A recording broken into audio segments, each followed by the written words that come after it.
اعوذ باللہ من الشیطان الرجیم من ہمزہ ونفخہ ونفثہ۔ کل کی ویڈیو کے اندر سورہ فلق کا ترجمہ میں نے آپ کو پڑھایا تھا۔ آج کی ویڈیو کے اندر سورہ فلق کی تفسیر آپ کو سمجھاؤں گا۔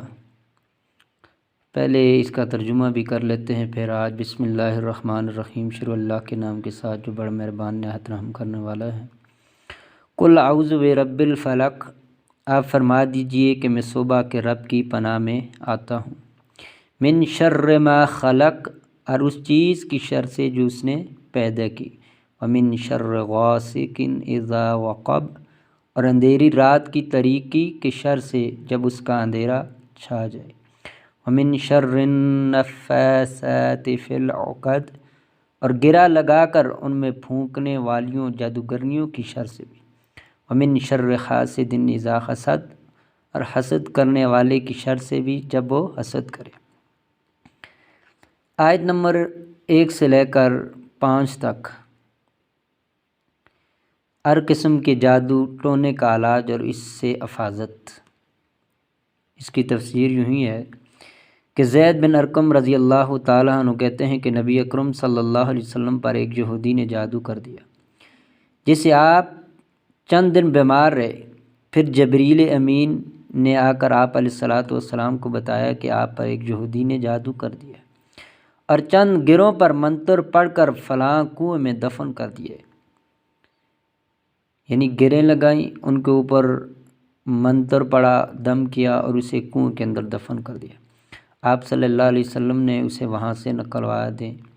چنانچہ آپ صلی اللہ علیہ وسلم نے اسے وہاں سے نکلوایا اور گریں کھول دی۔ اس کے کھولتے ہی آپ اس طرح کھڑے ہو گئے، اس جادو سے آپ کو نجات ملی جیسے کسی نے آپ صلی اللہ علیہ وسلم کو رسی سے کھول دیا ہو۔ اور یہ قرآن کی ان آخری 2 صورتوں کی برکت بھی ہے کہ آپ صلی اللہ علیہ وسلم نے پڑھتے جاتے تھے، گریں کھلتی جاتی تھی۔ سورہ ناس، سورہ فلق، اور ان صورتوں کو معوذتین یعنی ہر قسم کی شر سے اللہ کی پناہ مانگنے والی صورتیں بھی کہا جاتا ہے۔ اور اسی طرح ہر قسم کی بیماری دور کرنے کا بہترین روحانی علاج بھی ہے ان 2 صورتوں کے اندر، سورہ فلق اور سورہ ناس کے اندر۔ اماں جی عائشہ صدیقہ رضی اللہ تعالیٰ عنہ فرماتی ہیں کہ آپ صلی اللہ علیہ وسلم جب بیمار ہوتے سورہ فلق اور سورہ ناس پڑھ کر اپنے اوپر دم کیا کرتے، لیکن جب آپ صلی اللہ علیہ وسلم بیماری کی شدت کی بنا پر کمزور ہو گئے، یعنی آخری ایام تھے بیماری کے، بہت زیادہ بخار تھا آپ کو، جسم کے اندر کمزوری پڑ گئی، طاقت نہیں رہی، قوت ختم ہو گئی، تو یہی صورتیں اماں جی عائشہ پڑھ کر آپ صلی اللہ علیہ وسلم پر دم کیا کرتی تھی۔ اور یہ صحیح بخاری کے اندر روایت اماں جی عائشہ رضی اللہ تعالیٰ عنہ سے روایت ہے۔ اور اسی طرح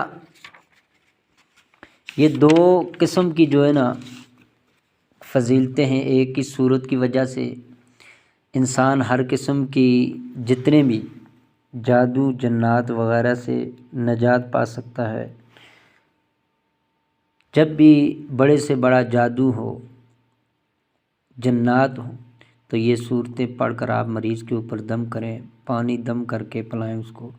اور اسی طرح دوسرے نمبر پر بیماری کے اندر کوئی بندہ بیمار ہے، کسی بیماری کی وجہ سے آپ اس کے اوپر پڑھ کر دم کریں، کیونکہ اللہ کے محبوب پیغمبر علیہ الصلوۃ والسلام خود پڑھ کر یہ دم کیا کرتے تھے بیماری میں۔ اور جب بیمار ہوئے اماں جی عائشہ صدیقہ رضی اللہ تعالی عنہ نے آپ علیہ الصلوۃ والسلام کے اوپر پڑھ کر یہ صورت دم کی۔